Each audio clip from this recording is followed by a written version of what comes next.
Button. Hi, welcome to Section 31, episode number 244. I'm Dan Hammond. And I am Rogue Schindler. And this week, it's been Star Trek Light around here, so we're going to talk about what we're looking forward to. The set that came out, neither of us, I don't think, have any experience with it, right? Balance of Terror? Nope. Right. I looked at a couple of spoilers as they were coming up. I was like, oh, there are spoilers already. And then I turned around and it was like, release day! This set is out, yay! And I went, huh? Yeah. So we, between me starting a new job and traveling for training, and boy, I've just been having my head in the clouds for figuratively and literally about the game. I sent out the reason I knew the set is out because I sent out a ton of release kits right before I left last weekend, so everyone should have gotten theirs by now, including the ones that went international. So look for that in the mail and get the cool 8472. 472, is that right? I got the number right? Yes, 8472? that's correct. Yeah, that dilemma, the week will perish. And then eventually we will get to play with these cards and we will have some more thoughts on them. But until then, it's been, like I said, pretty light. We've got a tentative 1E tournament coming up this weekend, but it sounds like you are going to be out of town and I may also be out of town, so I don't know if it's even going to get sanctioned. We'll see what happens. If I am in town and it doesn't get sanctioned, we might turn it into a scrapbooking party and maybe we can get some of these cards that we haven't seen in a while put together and get some promos put together and get back on track for that. But until then, that's it. We got our league starting up soon. Nice. Now, here's a question that goes along with a new announcement recently. The league, is that the same as this Trek Masters thing that I keep seeing with all the Spocks? Not at all. So the Trek Masters is a high-level event that will be given out to random places in the off-season. And if you play in enough of them, you will get points, kind of like the league points, but those points, I think you can trade them in for things like buys and high-level events, but I'm not sure. But it will be something to travel and play in, not in the regional season, I think is what the idea is. Interesting. That was the thing that threw me was I understood originally that when it was brought up that it was supposed to be something like along the lines of the high-level events, but I didn't understand why there were suddenly points for getting multiple events. I was like, oh, is this actually the league then instead? And so that was the part that was confusing. I guess that makes it sort of like a high-level circuit. Sure, you can call it that. Like a Premier Series? Is that what it was? Premier Series, or I think Magic does like a Pro Tour, where you play enough of the high-level events and the big, there are awards places where a lot of people are going to show up. You win a big event, you get points, and it might get you a buy into a bigger high-level event like Worlds or Continental or something like that. Interesting. I'm making some of that up. I don't know for sure all the details. They might be available on the site, but like I said, I've been so out of it for the last months. I would very much like to get back into it, but we will see how that goes. Starting a new job with travel, we'll do that for sure. At least my sleep is starting to level off a little bit. Dominic's been sleeping probably maybe 5 out of 6 days. We'll get through the night. Oh, good.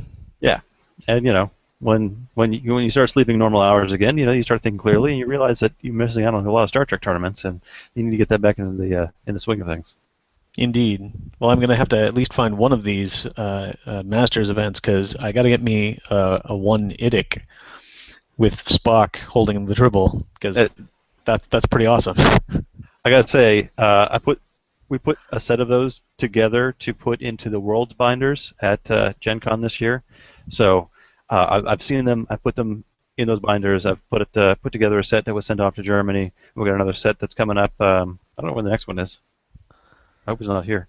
But anyway, they look fantastic. I haven't seen the artwork on the playmat, the special playmat though. Oh yes, I have. I take that back. It's just like a big Federation blue mat, it is. Which I like. I like to look at that a lot. Yeah, I like the fade. That's really cool. I've seen the buttons. The buttons are nice. They're just a little command star in the Federation blue. All around, the prizes look fantastic. If you have an opportunity, I would recommend seeking those out because can be highly sought after. Very nice. Very good.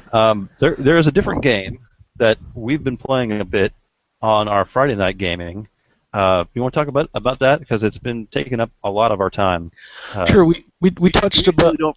Yeah, we usually don't play. Sorry, you might have jumped on this last week. We usually don't play Star Trek on Friday nights because it's kind of a different gaming group. Sometimes we'll play triples, but this is what we've been playing the last couple of weeks. Yeah, I mean, we touched on it a little bit during our Gen Con wrap, but we were trying to cover so much that it we didn't spend too much time on it. But I can actually see it on the shelf behind you. There you go, right there. This was our big discovery, if you'll remember from our Gen Con Chaser episode, the Pathfinder adventure card game, which is actually the same universe as our current major role-playing campaign, which we do generally, as Dan was saying. Friday nights is for role-playing. Saturday, every other Saturday is when we play Trek. So some overlap, but not completely different groups. And Friday night is for RPGing, and our main campaign is a Pathfinder role-playing game. But this is from the same company. It's from the same and it's in the same universe, but they seem to have taken some of their major campaign setting arcs and they've converted them into this card game, which is amazing. And if you like role playing, or if you ever liked playing D&D or anything like that, it's kind of like abbreviated D&D in a box. And you don't need a GM. You just have players, and your cards accumulate between games, and you can actually kind of level up as you go. There's a little bit, what would you say? There's a micron of CCG-ness in there, or at least LCG. Yeah, you do. You definitely get to build your deck, and you start out with commons, pretty much. And as the game goes on, and as you play, you can accumulate, newer, better cards as you go, and then rebuild your deck between each game. So there is definitely a customizable, card game element to it for sure. Yeah. And as you level up, as it were, complete lower level adventure arc, and then you start the next level, and it's in a separate deck, and those decks are added into the rest of the base set. So it's like adventuring more and more often. You'll the majority of the stuff that you loot will probably still be crap that you want to sell, but every now and then there's a chance of getting a cool magic item, and somebody in the party will want it. So yeah, we've been kind of obsessed, even though we've repeated a lot of games so that everybody can keep up to the same level, and it doesn't seem to get old. I know you have a set and have played. It has a solo play aspect to it, so you can do that. I picked up not the expansion, but they have a second base set, which is a different campaign story. So same mechanics, but a slightly different character set and a different story. We've been primarily focusing on the base set that you have, which is called Rise of the Rune Lords, if anybody is familiar with the Pathfinder lore. And it's a pretty traditional fantasy setting, would you say? Yeah, certainly. I mean, it's just generic. Anytime you play, you hear about a role-playing game, or you watch the D&D cartoon. There's one of every class, and then there's goblins, and you fight them, and then there's a dragon. Yeah. Whereas the set I have is a more pirate-themed base, which I love, which is great. So we have two sets to kind of go back and forth, depending on who's around and who's available. I've certainly played several games solo, and they even have some adaptable play elements where you can play by yourself but use two characters so that you don't get too cornered into not having certain skills. It's a really versatile game, I'd say. Aside from being limited to 6 players, and having to get the expansion to get to 6 players, it's probably, I don't know. We both came back from Gen Con kind of completely obsessed, having spent a day and a half of the con immersed in it, and just hoping that everybody else would be in it as well. And have we played anything else on Friday night since Gen Con? Well, our primary game master has been either under the weather or stressed out or way behind. So we have been uh, accepting to play this game instead, and until we're back on track. And it looks like this Friday is going to be another Pathfinder card game day. Um, what? It's I'm looking at the game, and as you said, I had this training week where I was out of town for a week, and I brought it with me, and didn't have anything to do in the evening, so rather than go out drinking, I sat down and I caught up to where you guys had gone the previous Friday, and it was a lot of fun. There's a lot of strategy in the single player and trying to figure out how you're going to get around obstacles that in the multiplayer game you'd let somebody else come in and figure out. But anyway, uh, I can't help but look at it and think, wow, this would be very easy to convert into a Star Trek game or a Star Wars game or anything you want. It's just rolling dice and acquiring things and telling the ability to tell a story based on the bad guys that you set out and the places that you send people is very adaptable, and I don't think it would be terribly difficult to rewrite for a Star Trek setting. It's I don't know why my mind went there, but that'll be very interesting. It's funny you should mention that because we were playing Friday night while you were out of town, and somebody mentioned something about Star Trek while we were playing, and we were playing the pirate version early, and so there's a ship aspect to it where you all sail from location to location, etc. And at some point, my brain just kind of clicked, and I went, "Holy crap! There are so many aspects of this that would be amazing to not necessarily skin the way we've done with some games, but actually convert some of the mechanics and adjust them to be a Star Trek exploration game where you have a ship. We kind of went back and forth with it whether it would be more viable to have each person be a member of the crew on the same ship, or have each person have their own ship and you gather crew to staff it. Using the allies, and you collect systems to add to your ship, and as part of the gear instead of Yep. Instead of weapons and armor for your warrior or whatnot, and spells. They're just there's a lot of ways you could do it, and it looks like it would be a lot of fun to adapt that, especially given all the lore. I don't know about you. Actually, that's not true. I know about you, and I know you've had the same experience where there is probably over 50% of the Star Trek lore that I know is because of the card game. Yeah, no doubt. Just remembering pictures from cards or lore mentions, from references and cards and storylines, and watching an episode and remembering blah blah blah blah blah blah. And I'm like, how do you know that? I was like, it was on a card. But we have so much. There is so much, and we know so much that we could easily, I think, put our heads together. Charlie had that kind of gleam in his eye when I mentioned it to him, and I think, yeah, I mean, not to take away from precious playing time, but I think we would definitely be able to put something really interesting together Trek-wise for this. Mm-hmm. Yeah, I hadn't thought about the idea of being multiple ships. That's kind of interesting. I just went straight for the you're all one crew, but being multiple ships really makes more sense if each location is going to be a different planet that you'd send your fleet out to, and then you could have different races and all kinds of funny stuff. Yeah, the thing I can't seem to get past for all being on the same crew is ultimately it feels like you have to have a captain.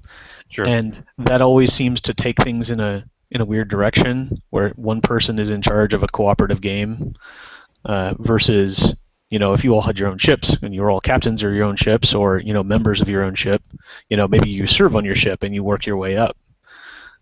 And by the last scenario, you're in command, and you're all members of the same fleet trying to accomplish the same goal. Yeah, your orders come in from Starfleet Command. This is what's got to get done, and everyone's got a different class of ship. My biggest concern would be, and I was looking at it based on I was playing a rogue, and the ability that the rogue has is to just evade any anything. It's something you don't like, you evade it, which is funny because a lot of the bosses say, before you fight this guy, you have to encounter this skeleton guy, and the rogue says, yeah, no. No. But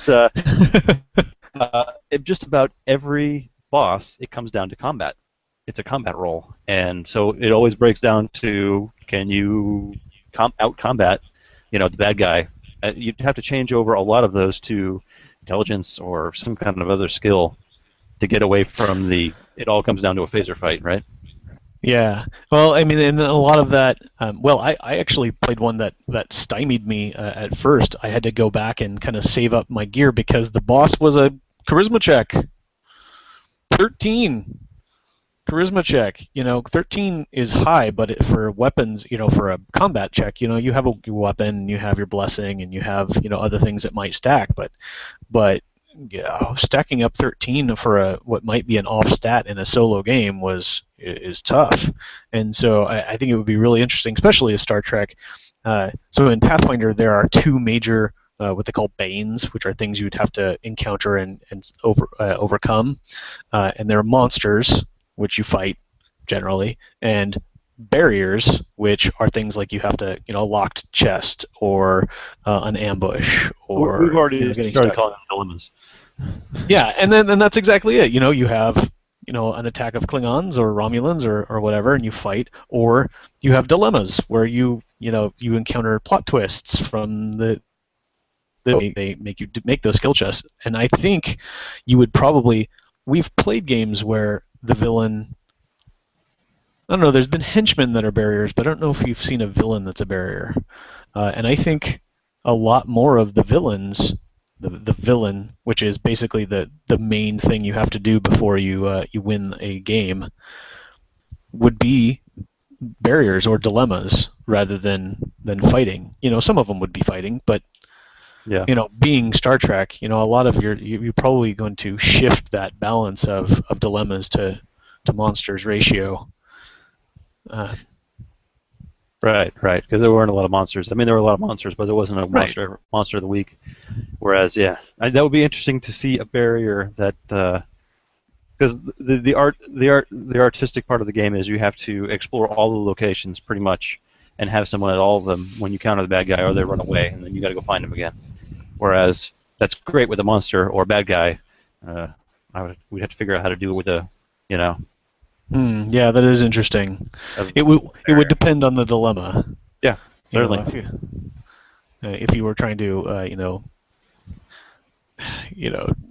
do like say redemption, where they're trying to catch the cloaked ship in the net. That certainly could be something that happens at multiple locations. Like data. And that's a true example of something that wasn't a combat, but it was definitely a contest of effect. When Data is having to outsmart the cloaked Romulan ships coming in, trying to get past his part of the net. So there would certainly be some that could be at multiple locations, but you're right, it would be a challenge to find ones that would work in a way that would still make sense. Trek sense. Trek sense. All right. Well, I want to bring up the game because we talked about it a while back, and it's been kind of the focus of our Fridays, although our Saturdays for Star Trek haven't been happening. Like I said, we've got one on the agenda for this Saturday, and I'm guessing 2 Saturdays from now we'll probably have another one on the agenda, just because that's the usual frequency we have. Hopefully, we'll be able to get some more people to that. And then in between those two, or after that, is our rocket race. So it's going to be a busy couple of weeks. Yep, and we'll certainly have a rocket race report after that. I know some of you have gotten used to that, so we'll come in and talk about all the color puzzles that we hated, and Dan can tell us about all the things that we did wrong. Do you have any cons coming up before the end of the year? Yes, actually, we will be going to Long Beach Comic Con next weekend. That's why I won't be at the tournament. Long Beach is actually kind of a small local con, but it does, being in the LA area, it does pull a lot of people, for relatively high number for a small con. We're actually going to work for a friend at her booth. and my wife Caitlin is going to sell her penny blossoms there as sort of a side thing. So I opted to, it's a con. I'll come along and try to help out and wear a costume while doing so. So that'll be fun, and we have a couple friends in the area that I'm hoping to get together with while we're there. But it does kind of preclude being present for a 1E tournament that I would have had to start my deck for 3 weeks ago. So. Do you have bring any cards to get signed this time? I don't really know who's going to be there, so I should probably check that out before I leave so that I can take cards. But I'm sure I'll pack a triples deck and my little pony deck and probably the ACG just to throw in the cart to take along. All right, very good. Because we know artists who have done art for the game. That's right. I'm going to have to pull a few of those aside because I would love to have a few just random signed cards in the middle of the box. That's awesome. Yeah. So look out, Jeff. I'm coming for you. That's right. All right, let's wrap this up. All right. Well, that's all of our intelligence, limited as it may be, this week. We'll come back and have a report from someone from the tournament this weekend if it does indeed happen. In the meantime, I am Sir Rogue. And I'm Sir Dan. And I'll remind you all to expand your power in the universe. And I will draw to end.